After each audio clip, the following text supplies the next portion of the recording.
Hello. After 15 years of marriage, I thought I knew my wife. Then I glimpsed her phone for 1 second at a red light. 11 words shattered my world. Last night was incredible. Can't stop thinking about your body. But Dominic wasn't alone. My investigation revealed a shocking truth that would destroy not just my marriage, but 3 other men's lives. My name is Tyler Brennan. I'm 44 years old, and until 3 months ago, I thought I had a pretty decent life. A successful career, a nice house in the suburbs of Portland, and a wife of 15 years who I believed loved me as much as I loved her. Heather and I met in our late 20s, built a life together, weathered the usual storms that come with any long-term relationship. We weren't perfect. Who is? But I genuinely thought we were solid. I adore everything about my wife, but one day, as she was sitting in the car, she unintentionally shattered the illusion. It happened so fast, so absurdly, that for a moment I thought I was imagining things. We were headed home from dinner with friends. I was in the passenger seat, adjusting the air conditioning while Heather drove, her attention divided between the road and her phone at red lights. The spring evening was warm, the kind that makes you roll down the windows and breathe in the promise of summer. I remember thinking how content I felt, full stomach, good company, my wife humming along to some pop song on the radio. Then her phone buzzed. She glanced down, and I caught a flash of something. Not quite a smile, more like a private satisfaction, across her face. At the next red light, she picked up the phone, thumbs quickly tapping out a response. "Who's blowing up your phone?" I asked, more curious than suspicious. "Just work stuff," she replied, placing the phone face down on her lap. The light turned green, and, as she accelerated, the phone slid slightly. That's when it happened. A rookie mistake. Her thumb bumped the screen as she tried to catch it, and suddenly the messages were open, visible for that brief, world-altering second. A name I didn't recognize. Dominic. A message that punched the air from my lungs. "Last night was incredible. Can't stop thinking about your body." The car swerved slightly as she hurriedly flipped the phone over, but it was too late. I'd seen it. Those 11 words that rewrote 15 years of marriage. "Who's Dominic?" I asked, my voice surprisingly steady despite the sudden thundering in my chest. Heather's reaction told me everything. The momentary wide-eyed panic, quickly masked by irritation. "Just a colleague," she said with forced casualness. "He's a bit of an office flirt. Harmless. Harmless." I repeated, the word tasting like metal in my mouth. "Does your harmless colleague usually talk about your body like that?" Her laugh was sharp, defensive. "Oh my God, Tyler. It's nothing. You're being ridiculous." But her knuckles were white on the steering wheel, and she wouldn't look at me. In that moment, something broke between us. A trust one hadn't even realized was fragile.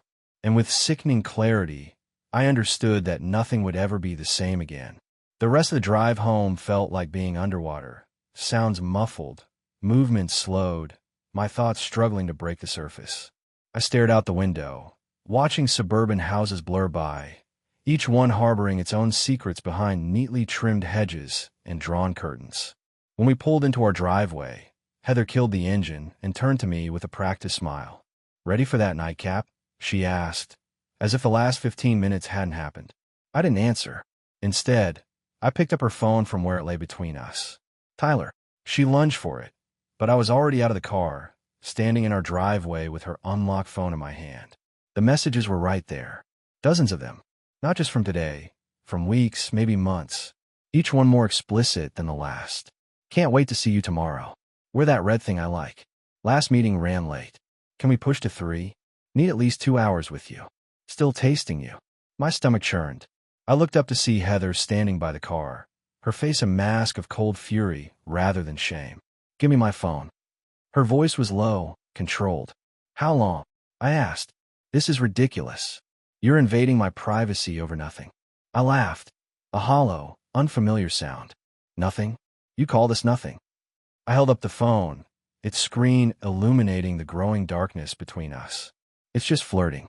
"God, Tyler, when did you become so insecure?" Her dismissal hit like a physical blow. Not just the lie, the contempt behind it. "Stop lying to me." I was shouting now, not caring if the neighbors heard. "I can read. Heather. These aren't just flirting. You're sleeping with him." Something shifted in her expression then, calculation replacing defiance. She stepped closer, lowering her voice. Fine. It happened once. A mistake. I was going to end it. The ease of the lie was almost impressive. But I'd already scrolled further back, seen the patterns. The working late nights. The weekend seminars. Once, I scrolled to another message. What about same hotel as last time?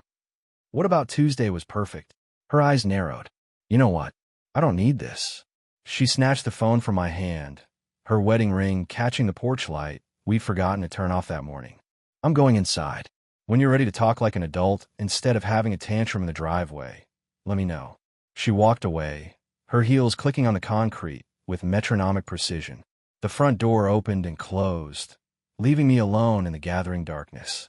I stood there, my world imploding silently around me, and realized with sudden clarity that the woman who had just walked away, the woman I had built my life around, was a stranger to me.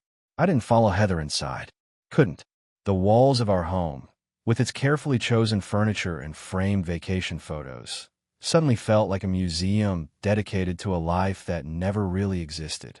Instead, I found myself driving aimlessly, muscle memory eventually guiding me to O'Malley's, an unassuming bar downtown where the lighting was dim enough to hide red eyes and the bartenders didn't ask questions. Bourbon neat, I told the balding man behind the counter. He nodded, pouring a generous measure without comment. I was halfway through my second drink when a voice broke through my thoughts. Either someone died or someone lied. I turned to find a woman sliding onto the stool beside mine. Mid-40s, sharp eyes, auburn haircut in a no-nonsense bob. She wasn't smiling, exactly, but there was something knowing in her expression. What makes you say that? I asked. She shrugged, signaling the bartender. 20 years in family law. I recognized the look. You're a lawyer? Divorce attorney. She extended her hand. Rebecca Mitchell. I shook it automatically. Tyler Brennan. So which is it, Tyler Brennan? Death or deceit? I took another sip of bourbon, feeling it burn a path down my throat. Deceit. Rebecca nodded, thanking the bartender for her martini.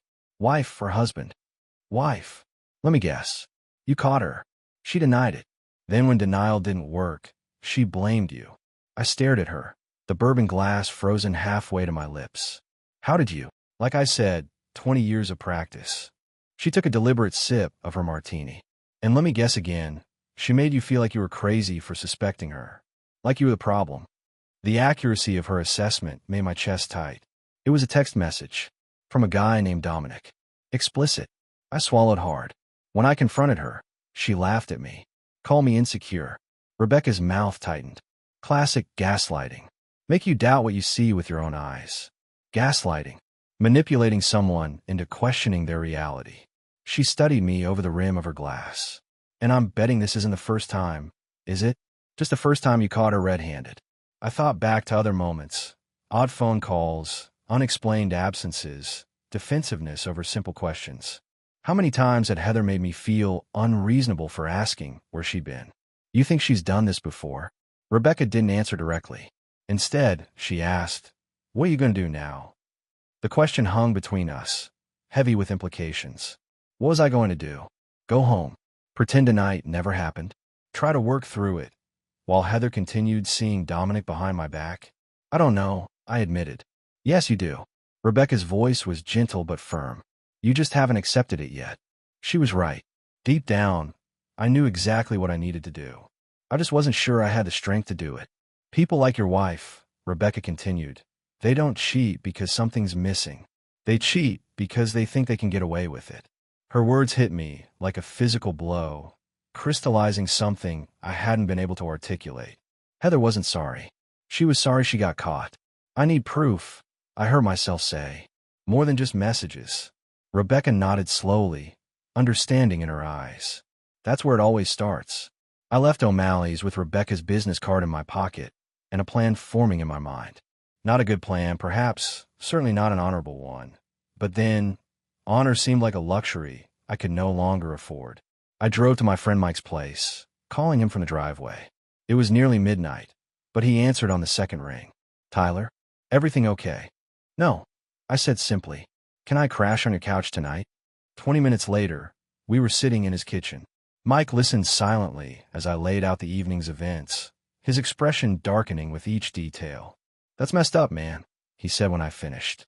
"What are you going to do?" "I need to know everything," I replied. "How long's been going on? If Dominic is the only one." Mike leaned back, running a hand through his disheveled hair. "You think there are others?" The question hit me like a punch to the gut. Until that moment, I hadn't considered the possibility. But now, I don't know, I admitted. But I need to find out. Mike was quiet for a moment, then said, "You remember Jake Cullen from college? Works in digital security now. Specialized in electronic forensics or something."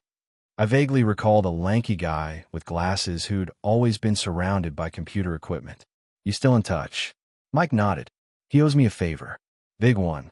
The next morning, after a restless night on Mike's couch, I met Jake at a nondescript coffee shop downtown. He looked older, more polished, but still had that intense focus I remembered from college. "Mike, fill me in," he said, sliding into the booth across from me. "Sorry about your situation." I nodded, not trusting myself to speak. "Here's what I can do," Jay continued, all business. "If you have access to her accounts, email, social media, cloud storage, I can help you extract and analyze the data. Text messages too, if you can get her phone. It's not exactly—" He paused, choosing his words carefully. "Conventional. But neither is cheating on your spouse." "Is it legal?"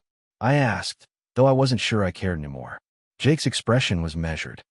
"You're married. You share devices, accounts, a home. Gray area at worst." That was enough for me. "What do you need?" "Passwords, if you have them. Access to devices. And you need to be prepared for what we might find." His eyes held mine. "Some things you can't unknow, Tyler." I thought about Heather's dismissive laugh in our driveway, the cold calculation in her eyes as she called me insecure. "I already can't unknow what I saw last night," I said. "At least this way, I'll have the full picture." Jake nodded. "One more thing. Don't let her know you're suspicious.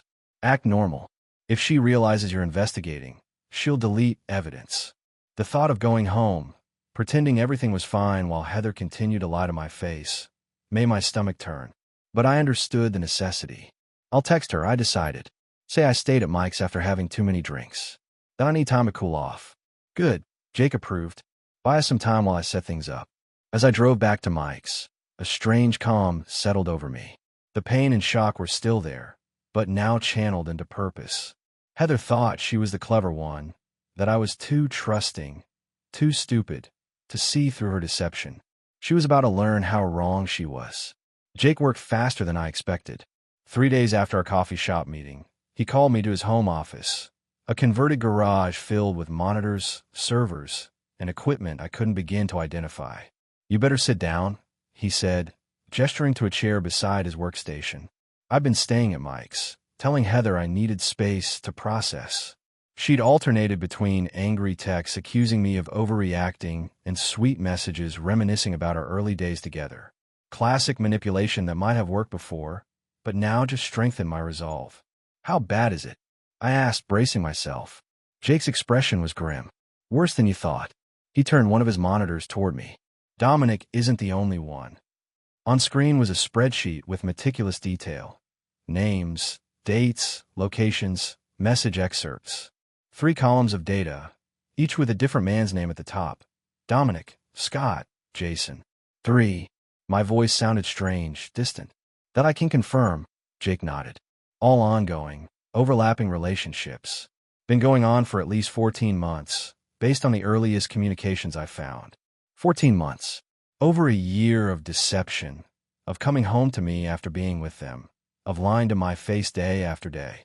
"The patterns are consistent," Jake continued, professional despite the personal nature of what he was showing me. "Hotel meetings during work events. Extended lunch breaks. Weekend seminars that don't exist." He clicked to another screen, a calendar view with color-coded entries. "Blue is Dominic, usually Tuesdays and every other Thursday. Green is Scott, mainly Fridays. Red is Jason, more sporadic, but typically when you travel for work." I stared at the evidence of my wife's betrayal, laid out in cold, clinical detail. The systematic nature of it was almost impressive, if it wasn't so devastating. "There's more," Jake said quietly. "Texts. email exchanges, some explicit photos. Show me, I said, my voice hardening. Tyler, man, you don't need to. Show me. Jake hesitated, then opened another folder. I forced myself to look at everything. Every message, every image, every lie. I needed to see it all, to burn it into my memory, so there would be no wavering, no moment of weakness where I might convince myself it wasn't as bad as I thought. It was worse. She has them on rotation, I said finally, a strange calm settling over me. Like a schedule. Jake nodded uncomfortably. Looks that way. And they don't seem to know about each other. That detail caught my attention. They don't know. Based on the communications, no. She's been careful to keep them separate. Something shifted inside me then, anger crystallizing into resolve. Heather had constructed an elaborate web of deception, managing multiple affairs with the precision of a project manager.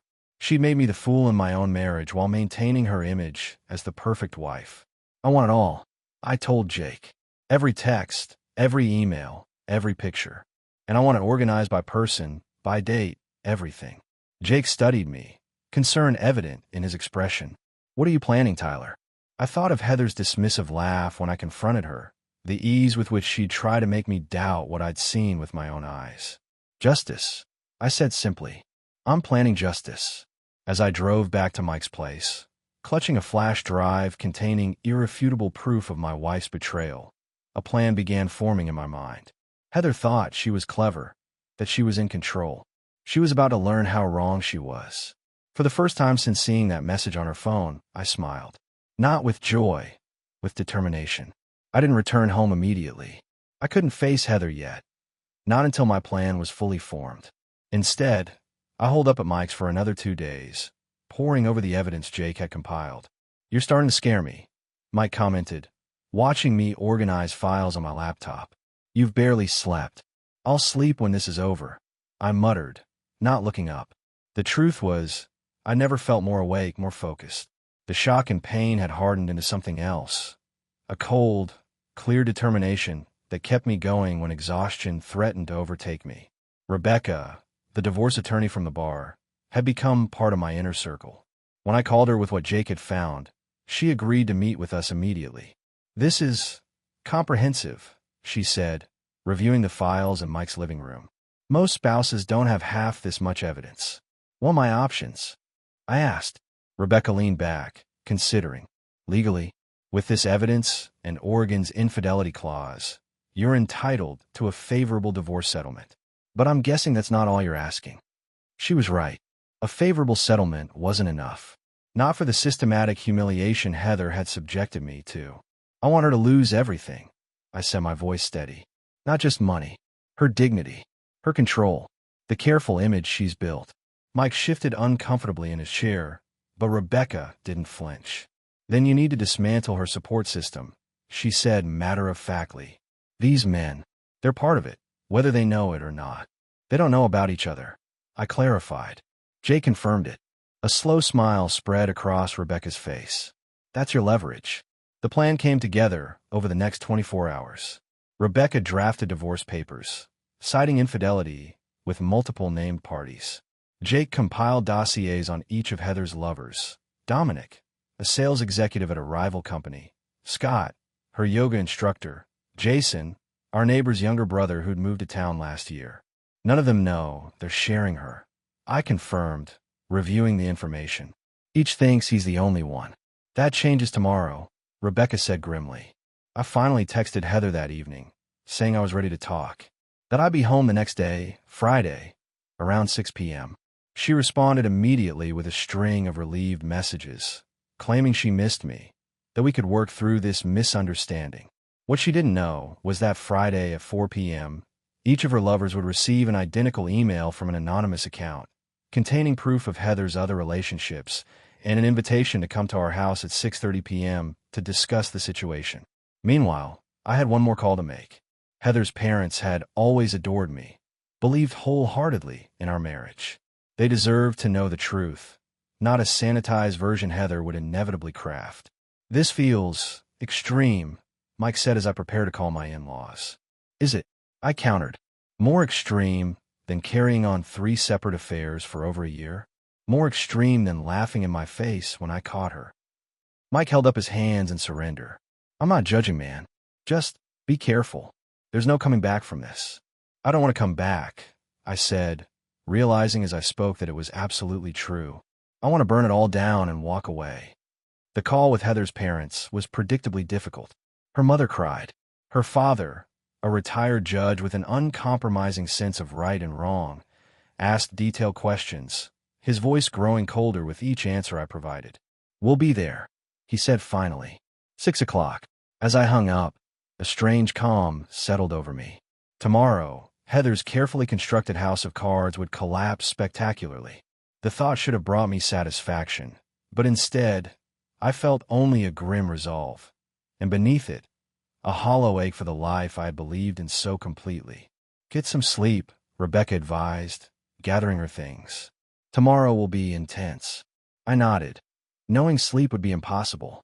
How could I rest when tomorrow would be the day I finally reclaimed control of my shattered life? Friday arrived with a strange, electric anticipation. I spent the morning in Mike's apartment, reviewing the plan one final time with Rebecca and Jake. Remember, Rebecca cautioned, stay calm no matter what she does. The moment you lose your composure, you lose control of the situation. I nodded, tucking the flash drive containing all the evidence into my pocket. I won't lose control. Not this time. At 5:30 p.m., I pulled into our driveway. The house looked exactly as I'd left it days ago, a monument to the life I'd thought we shared. Inside, I could see lights on, movement in the kitchen. Heather, preparing for my return. I took a deep breath and stepped out of the car.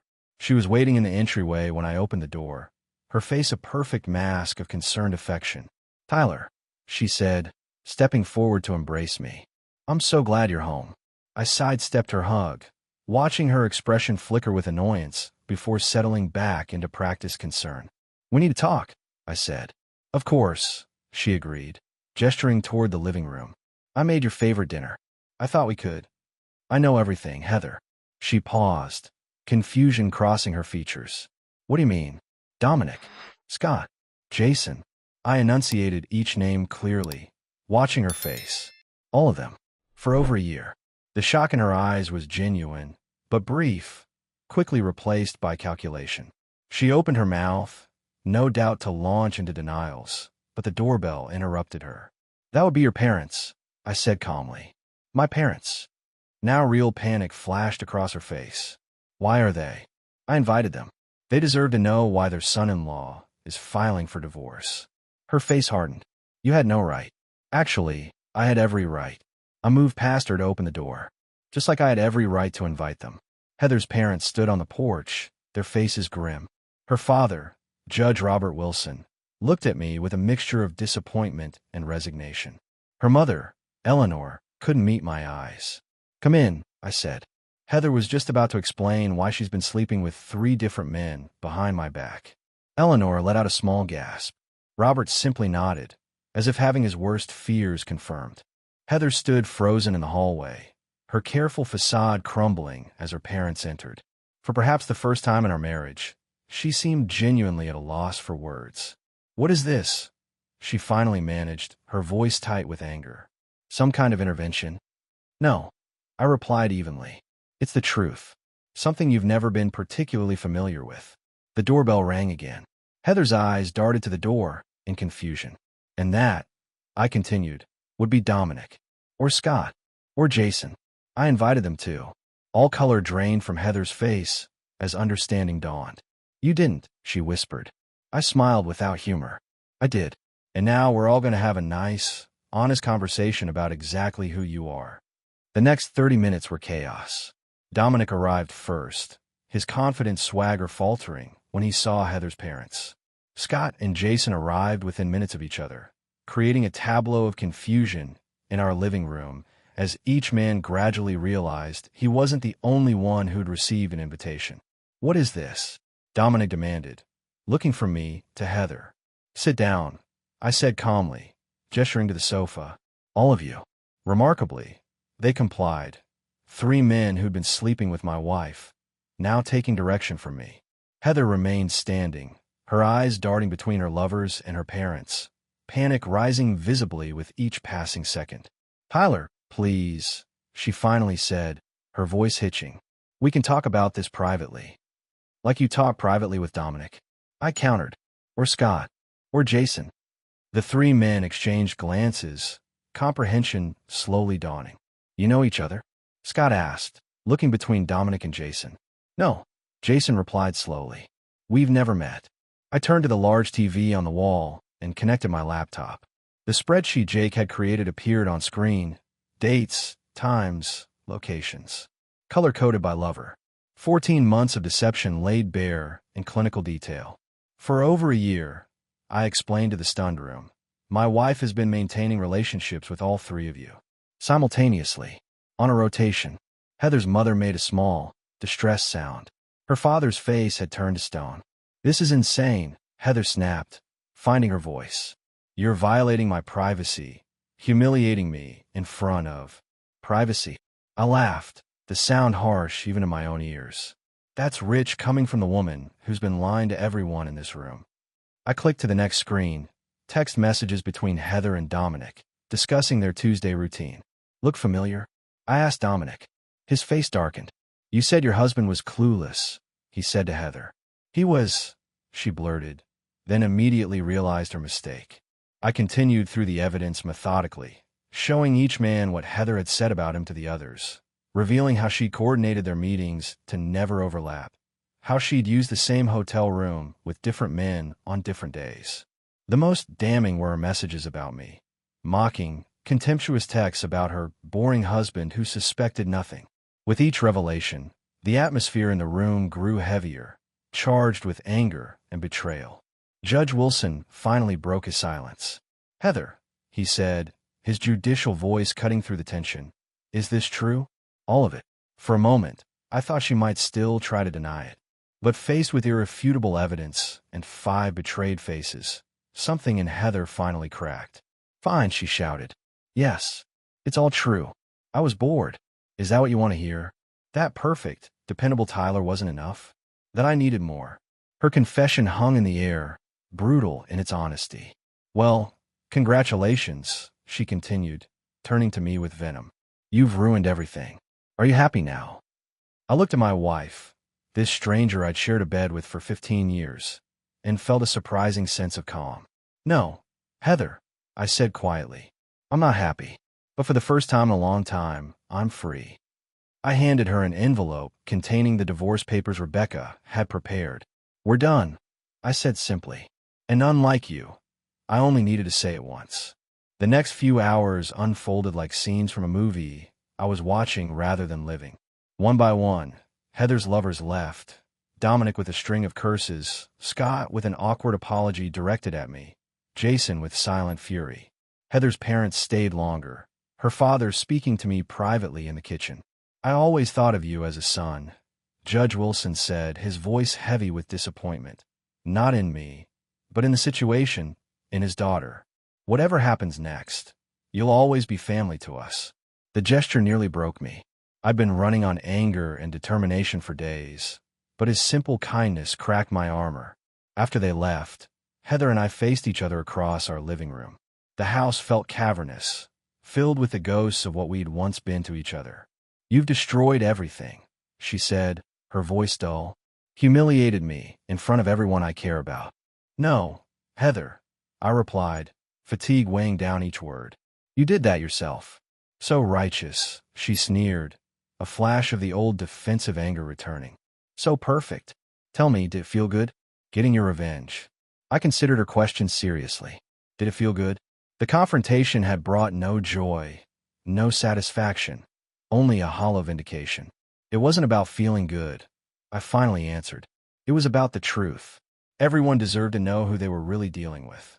She laughed bitterly. "The truth. As if you've never lied." "Not like this," I said quietly. "Never like this." Heather's shoulders slumped, the fight visibly draining from her.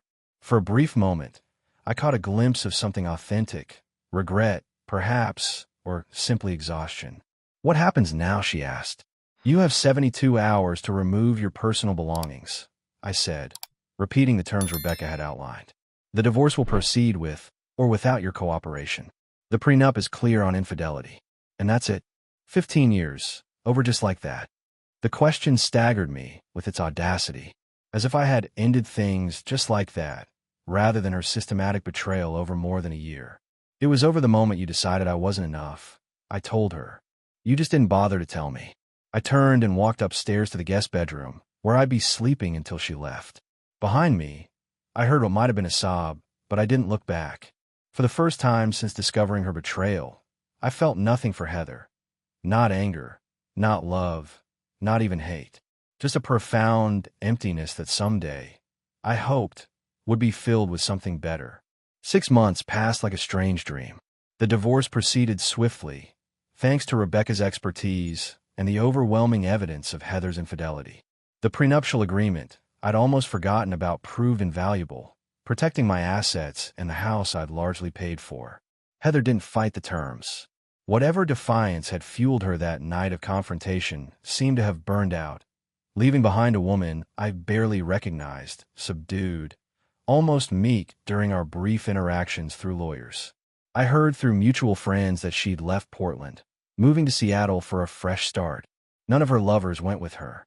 Mike insisted on throwing me a divorce finalized dinner once the papers were signed. Rebecca came too, no longer as my attorney, but as a friend who'd guided me through the darkest period of my life. To freedom, Mike toasted, raising his glass. To truth, Rebecca added. To whatever comes next. I finished, surprised to find I meant it. After dinner, Rebecca and I walked along the waterfront, the spring air carrying the promise of renewal. Any regrets? She asked. About how you handle things? I considered the question carefully. No, I answered finally. The truth needed to come out, not just for me, but for everyone involved. Her parents. Those men who didn't know they were being manipulated. Sometimes healing can only start after everything's been exposed to light. Rebecca nodded, understanding in her eyes. And now, what's next for Tyler Brennan? Honestly, I don't know. I smiled, the expression feeling more natural than it had in months. That's the exciting part. 3 weeks later, I sold the house. Too many memories haunted those rooms, both the good ones that now felt tainted and the bad ones that still kept me awake some nights. The new place was smaller, closer to downtown, a fresh space for a fresh start. Judge Wilson called on the day I moved in. He and Eleanor had maintained contact, defying Heather's attempts to turn them against me. Their loyalty was an unexpected gift in the aftermath of destruction. We're in town next weekend, he said. Eleanor's insisting on bringing you a housewarming gift. I'd like that, I told him, meaning it. As I unpacked boxes in my new living room that evening, I found the old photo albums I'd almost left behind. 15 years of memories with a woman who had turned out to be a stranger. I considered throwing them away, but decided against it. Those years had happened. They were part of my story, even if the ending wasn't what I'd expected. Instead, I placed them on a high shelf, acknowledgement rather than shrine. Then I opened my laptop and began researching photography classes, something I'd always wanted to explore but had never made time for. The future stretched before me, unburdened by deception, rich with possibility. For the first time in a very long time, I was truly free. Bye.